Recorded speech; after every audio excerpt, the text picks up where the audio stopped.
Hello, folks, and welcome to the Friend or Foe Lounge. I am your host, Sharogen, and I wanted to start this episode off with an apology to Wet Team's OnceWeak, Art of War's Oriri, my co-host, Christopher Sunga, the players of the Heroic League, and to you, our listeners. Unfortunately, as we all know, it wouldn't be an FOF Lounge if I didn't find some way to int it. OnceWeak and Oriri graciously provided us with over an hour and a half worth of discussion on this week's episode, but most of the audio where we talked about the Heroic League just isn't usable. We did manage to recover a section where we talked about Wet Team's win over INT, and the section where we talked about the Mythic League, but the rest is unfortunately kaput.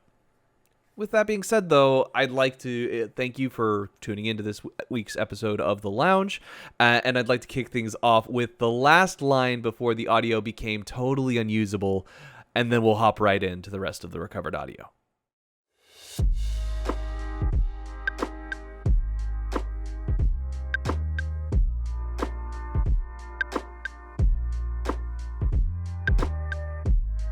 No one should be mad. I mean, of course, like every game, you're going to like see something new to like learn from all the time. I think this time around that we had a chance to like close out the game pretty early, but some miscommunications from what I tried to escape or just like go back in after we got caught during the third dragon, just kind of like stalled out the game a little bit too long. But fortunately, around 40 minutes, we just clutched it up in Baron Pit, just won the game.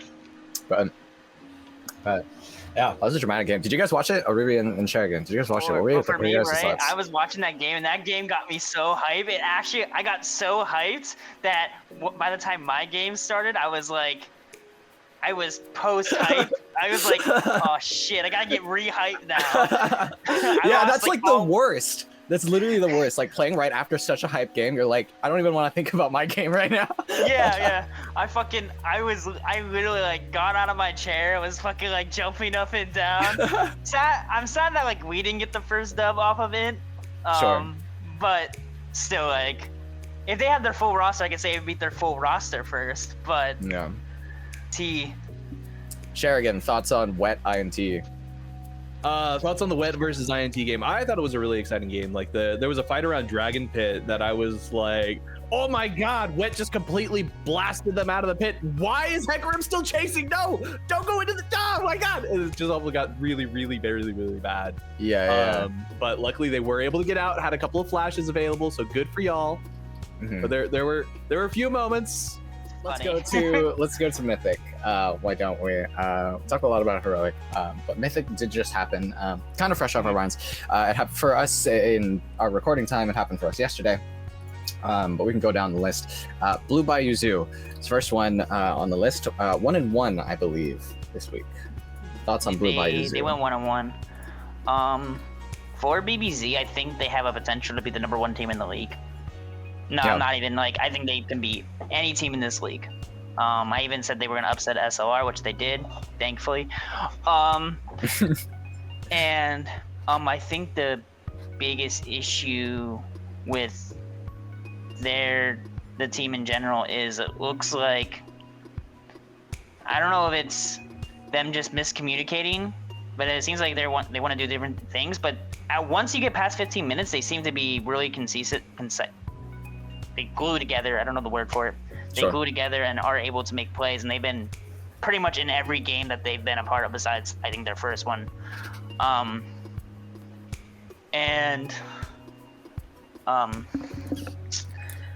think I think they have potential to go 2-0 this week. I mean, it would follow the trend. They went 0-0 or 0-2 first week, 1-1 last week. Has to be 2-0, right? Yeah, Yep. has to be. But I think they just had a slow start.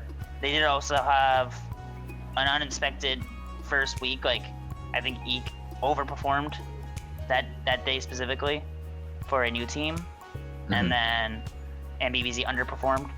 But I think they're gonna be on the rise. I think they just had a slow start. They should be the ones named Scaling Copium.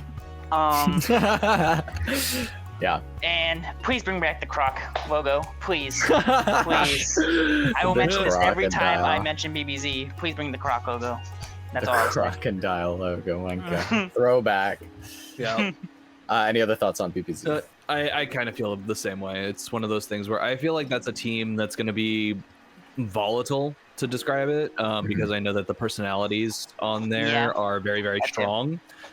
So I don't know necessarily what their comms are going to be like, but I can definitely see it being kind of frustrating if they start to fall behind. So hopefully things stay relatively chill in there. I don't know if somebody just needs to like pump the air full of thankfully- Valium or something like Thankfully, that. some of those BPZ members are casters for us, and have talked to us behind the scenes. From what it sounds like, from what I've heard, I don't know if this is considered leaking, but it does seem chill. It seems like they are taking the right mental steps to move forward. That's good. But Which is that's just the fantastic to one thing hear. that I'm worried about for them as a whole. Sure. Overall, I think they're great performers, and I think they're going to be putting out one hell of a performance in the games. Right.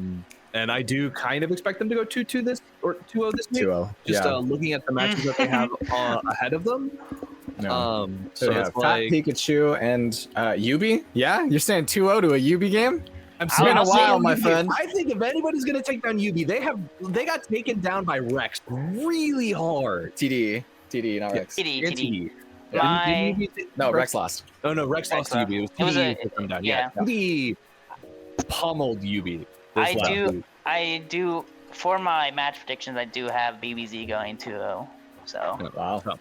I agree with the 2-0. Okay. Well, I'm looking forward to that UB game. Okay, if Geico doesn't get solo coded by silver top laners anymore, that'll be fine. that's true. This is true. I will be out of town during those Yeah. games. I feel like it's an unwritten rule, and I don't even know if a lot of people vibe with me, because I feel like people used to say this way back when, in early FOF, but like, just survive laning phase and you're good. Was what I would hear. Surprisingly, that's what a lot of people don't seem to get. It's the laning Just phase. live is only laning the first phase. part of the game. Yeah, just survive Only the laning first part of the phase. game. You've got 2/3 of the game left after your laning phase. Survive laning phase, and then you can show me how good of a team you are. Is what I like to hear sometimes. Anyway, okay, next team, Eek. Has had also different roster permutations. 4 different rosters, 4 different games. Yeah, for for their own purposes, for their own reasons, of course, which are completely understandable. Yeah. But one consistent performer that we can talk about is, of course, King Kongji. Thoughts on Team Eek, everyone? Kongzi is a super good player. He is Masters. Give him just ban Yumi. Oh yeah, aren't you the one that keeps playing it? Yeah. I'm not Yeah. necessarily known for my Yumi gameplay, Mhm. but I did play Orange this Friday. Well, not this Friday. Whoops, this Tuesday. Yesterday. So I think, honestly, Kongzi is really, really good, and he does make a lot of calls. But XT, he facilitates Kongzi so well, and is able to, he complements him so well. So I want to just give a shout out to XT about how he plays the game, complements Kongzi and whoever's attached to him. And I think they can go places, but I don't want consistent rosters. As a player who hasn't had a consistent roster ever, besides this season, thankfully. I will preach the consistent rosters. So I don't want to, obviously, like, I'm going slight leak, but they've seemed to have gathered something that's consistent. Okay. But That's good to hear. Yeah. So That's good to hear. I think you can go places. Yeah, I'm gonna give this weekly lounge reminder. Please prioritize your lives over FOF. I Absolutely. don't really. Yeah, please. I do not want to be responsible for anything else. Anyway, anyone else on Team Eek? I'm just liking their gameplay. I love watching XT work. Yeah, I'm just liking their logo. It's a good color palette. No personally. Okay, we can go to Super Late Reveal, SLR. Went 2-0 their opening week. Pretty much surprised everyone. Was like, oh my god, okay, Brendan's good. Okay. And then went 1-1 this week. So I guess that means easy. this upcoming week is going to be 0-2. Yeah, due to statistical trends or Yeah. whatever. All right.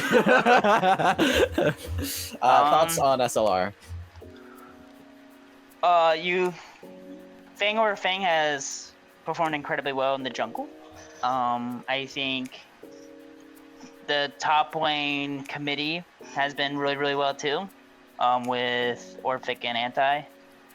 The issue that is happening with this team particularly is Guilty just went to Plat 2, so he will no longer be able to play with Orphic, which they've been comboing.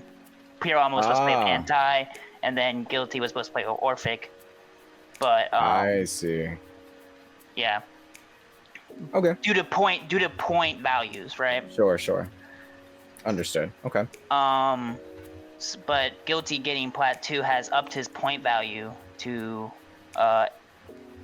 10, I believe, or 8. I don't remember the point value system for it, but it has caused them to have to possibly make. They're gonna have to play with Anti now instead of Orphic with Guilty. Is the thing. Guilty getting D1. Do we want to touch at all on? Not D1, D4. Do we want to touch the Lee Sin ADC at all? I don't know if you guys saw that game. There's a particular YouTube video that I watched like 4 months ago about a duo who gets masters playing this combo. Yeah. Happy Chime Noises, I believe the YouTube video is called. I don't know if I'm allowed to say that. You're good. But he made a video about how they get masters and then they demote on purpose so they can keep duoing together. Which there are players who do that. But the fact that they get master shows the combo is strong if you know how to play it. And I think their early game was a little sus. But yeah. Giving away 2 kills early. Going from 0-3-2 to 6-3-3 by like 16 minutes is a big turnaround, and that just shows the power of a serrated Dirk on Lee Sin. And you picking a mobile AD carry like Misfortune. Just don't get hit by a Q. There you go. Yeah, I feel like if you take like an Ezreal, you can essentially negate that. Yeah, unless you get hit by a Q and then it still comes with you, but you're at least farther away. Yeah. So maybe something more like a Samira or something along that line. To, like, I don't know the to counter to that. engage. I've never played against it, I've never played it, so I just saw the video. There still could be some secret text. Yeah. How dare we blame you for not having experience against Lee Sin AD carry? Sorry, Oriri. Our fault. Yeah, my apologies. Yeah. Do you think more people will try this now, though? Does this become I don't know the community reaction to this. Do people try this? If people start playing this, it is an overhype thing. I think it is a one-off game. Like it's a good combo because you hit Q, Taric presses E, and then Lee Sin presses Q, and you have a guaranteed stun.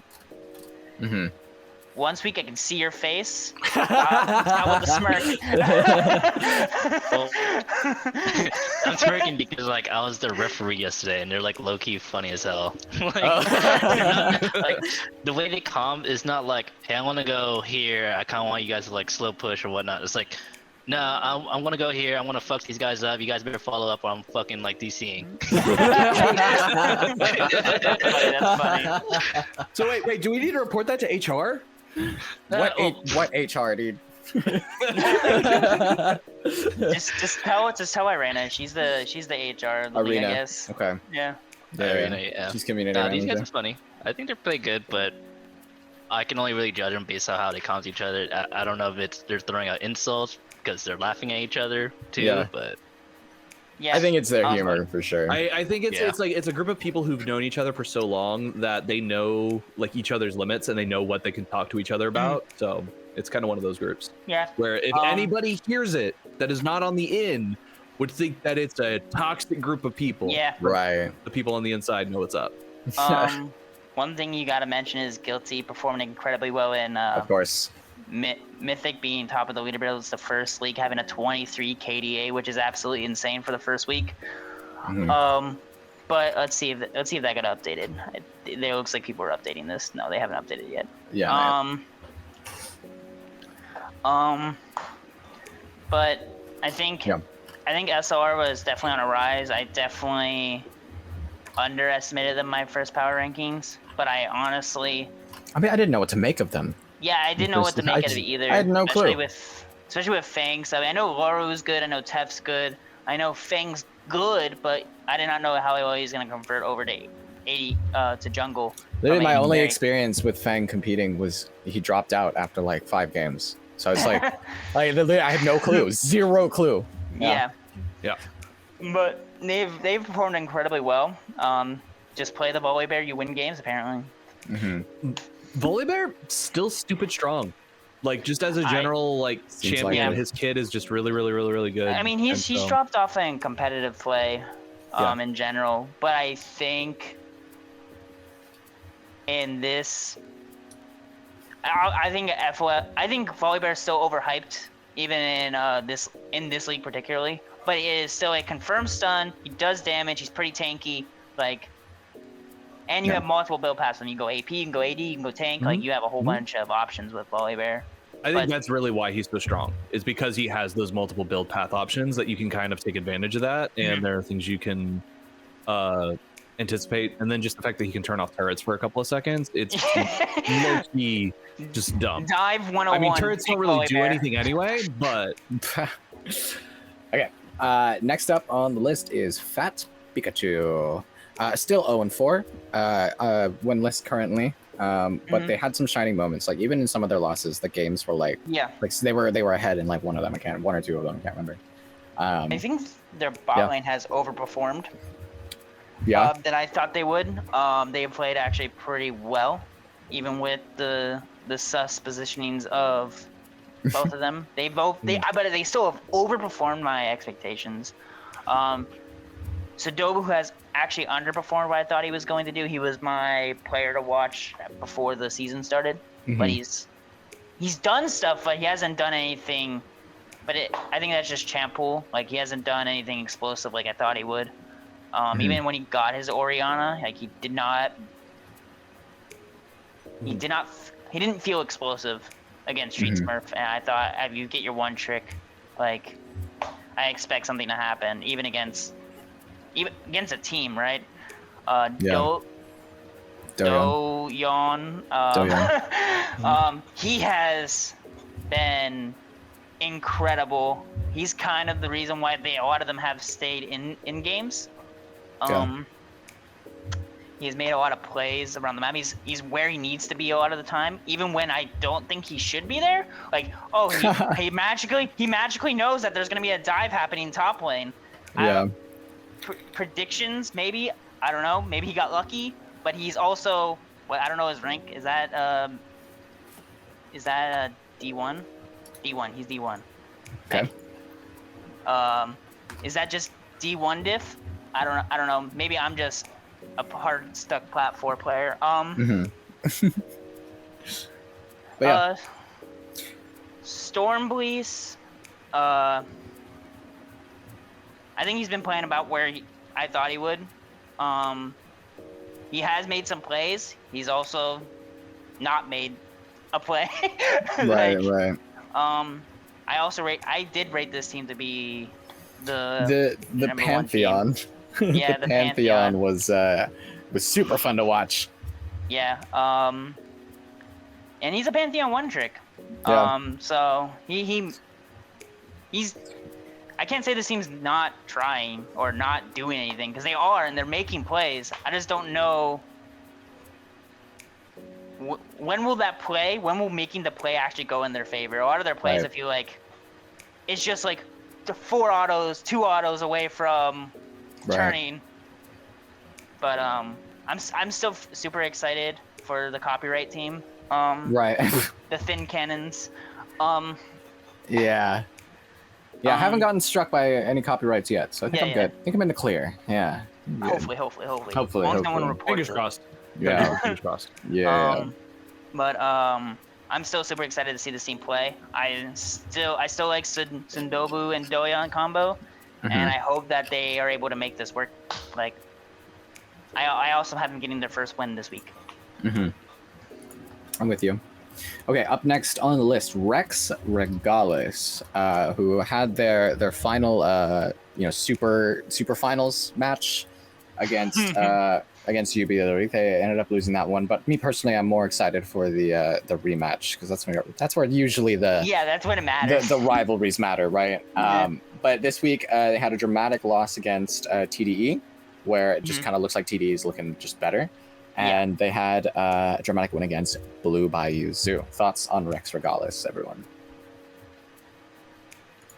someone else wants to say something. I've been saying something a lot for the past 2 teams. I'm sorry. You're good. Oriri carry it. All right, so I guess I'm saying it again. I think Rex is.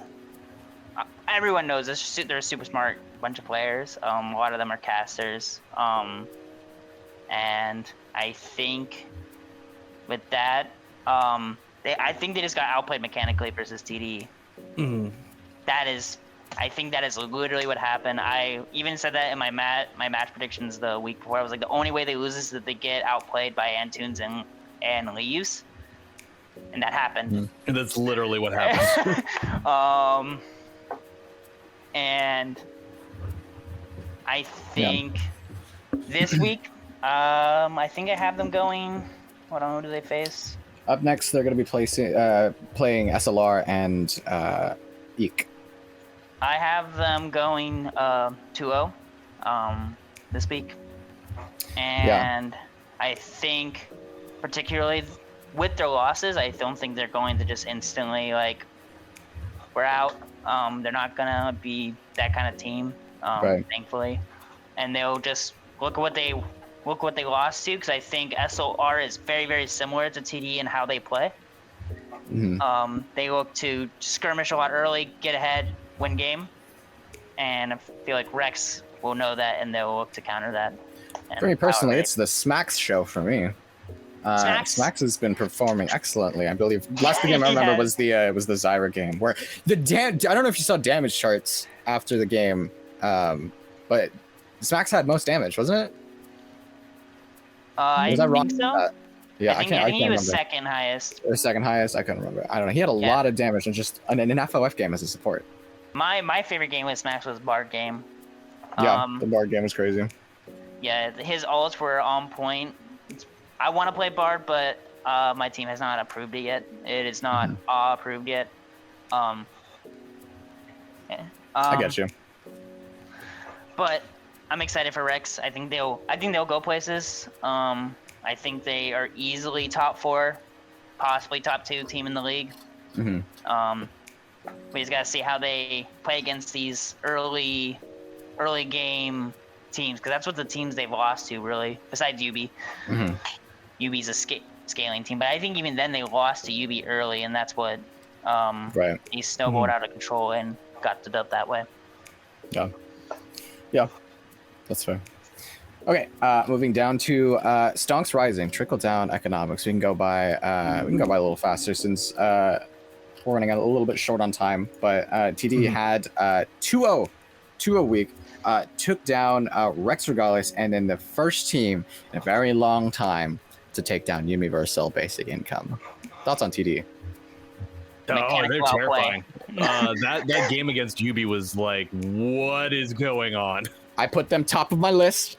I just want everyone to know that. I said that first Mythic Lounge, TD was top of my list. Okay? I just putting that out there. Or I think I said the script said they make it to finals. Yeah, whatever. Yeah, you said the script said that The script makes it to final. Whatever. Putting that out there. Even Ultravox, who was on the lounge, didn't believe in me. And I said, I believe in you. So, there you go, Ultravox. Very much a comment in a moment. Yeah.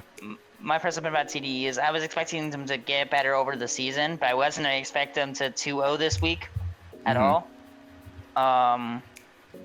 Actually, I think I put them down as 0-2 this week, and then they flip-flopped it. Yep.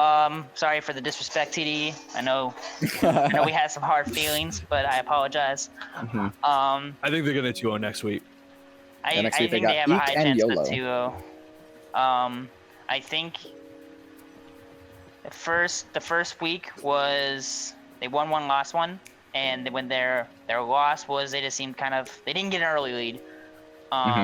So my worry about them particularly is if they don't get an early lead, same with SLR, if they don't get an early lead, what do they do? Right. Like how do they bounce back, if they bounce back? Like, or are they just flop over?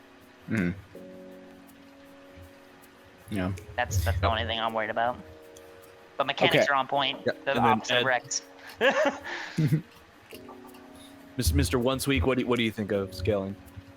Scaling or TD? TD. Sorry, I scrolled down my list a little bit. TD. Let's see. I mean, don't really know too much about the Mythic leagues just because of work schedule, but I do know that TDE has leads. And if he is the Leagues. same person from last season, they have the best jungler in the Mythic League. There you go. That's all I wanted. Easy take. Easy take.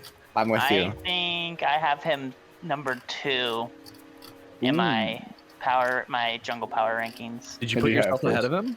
No. I put Doyon number 1. Doyon for Fat Pikachu. Yeah. Yeah. Yeah, he does perform excellently. Yeah. But okay, let's move down to Scaling Copium, Street Smurfs team. Warplaque has been performing excellently. As just one personal note, as someone who has been watching him since when he first played. I think it was back in season 3, season 4. I can't remember when he played.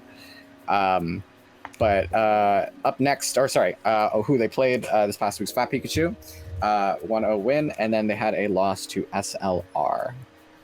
Thoughts on YOLO? I think that what do you call it?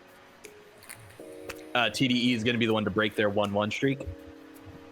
Yeah. So they've been going 1-1 every week. I think see. That they're gonna have that broken, unfortunately, next week. As in they go 0-2 or they go 2-0?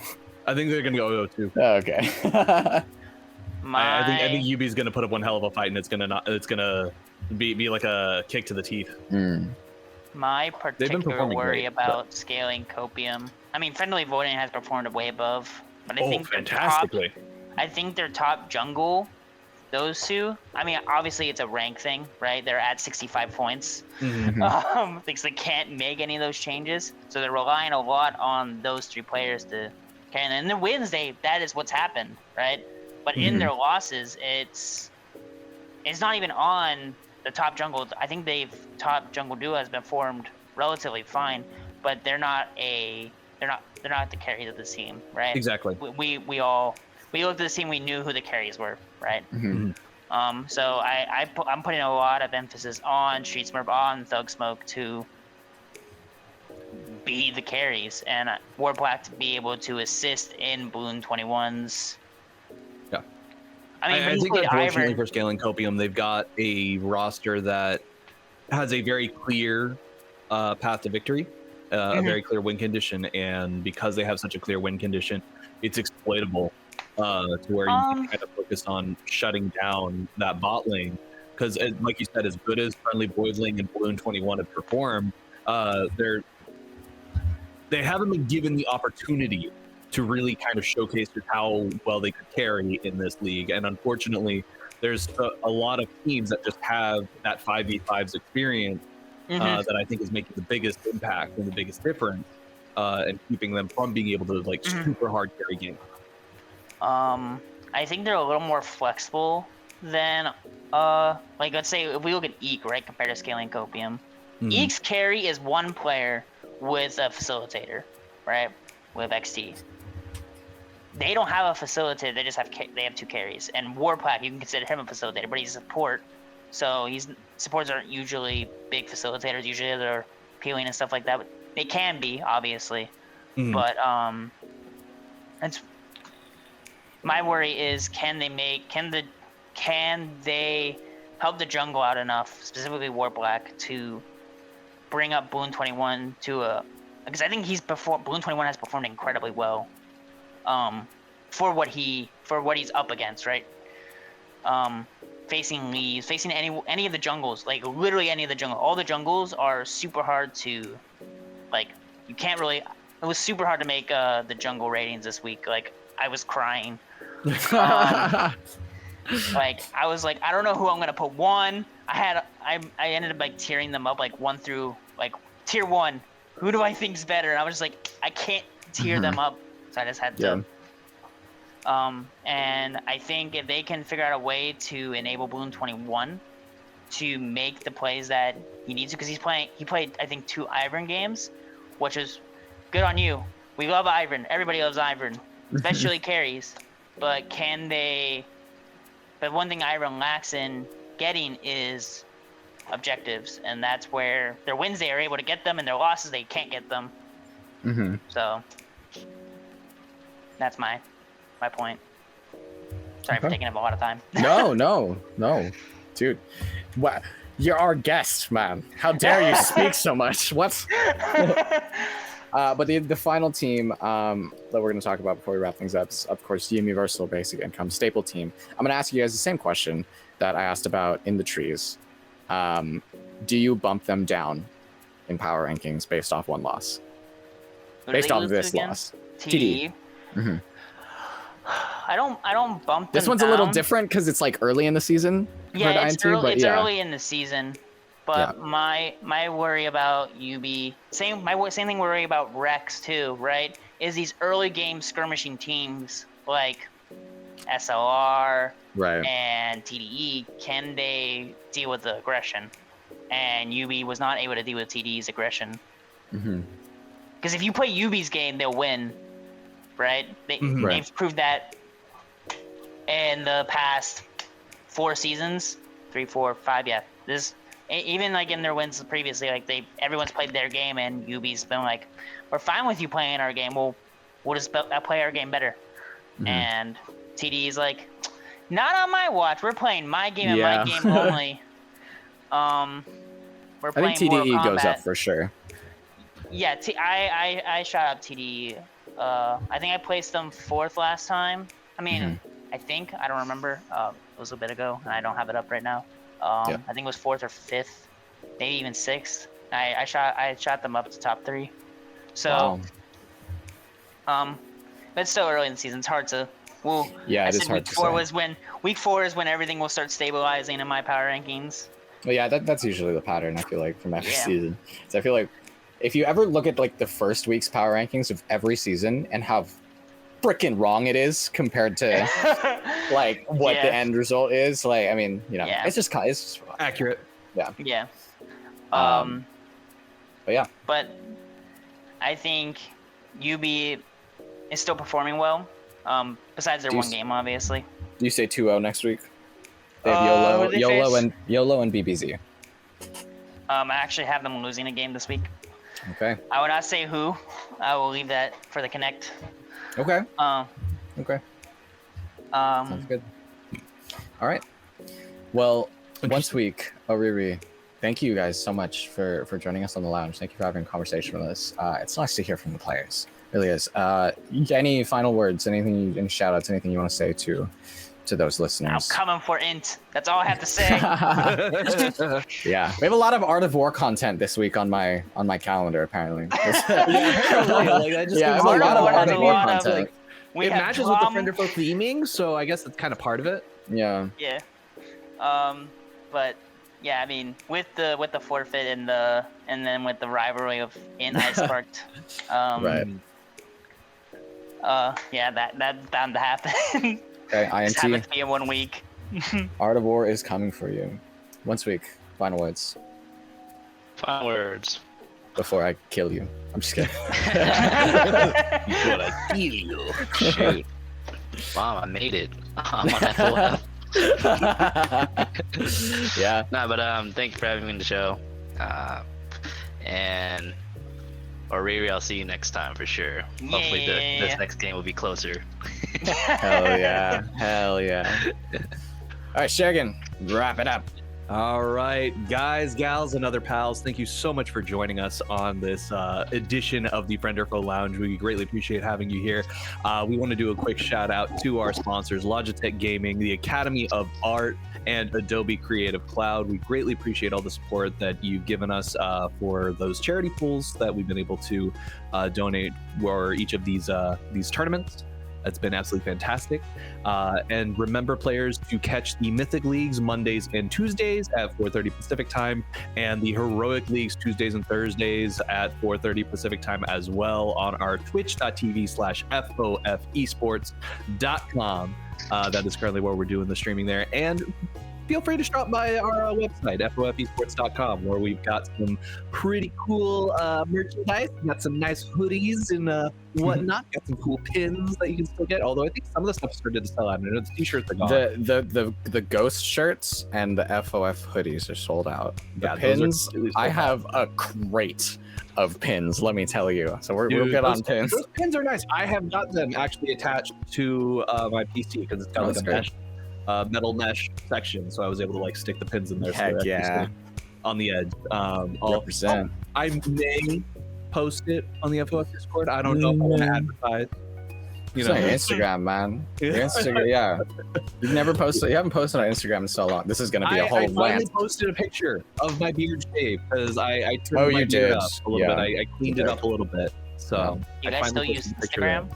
Yeah, I have. Yes, Oriri. Yes, Oriri. Get me the fuck out of this show. Sharon, close it out. All right, let's just go ahead and close it out, folks. We'll catch you later. Remember, check out those the 4:30 Pacific time, twitch.tv/FOF Esports on Mondays, Tuesdays, Thursday, Fridays, and we will see you on the rest.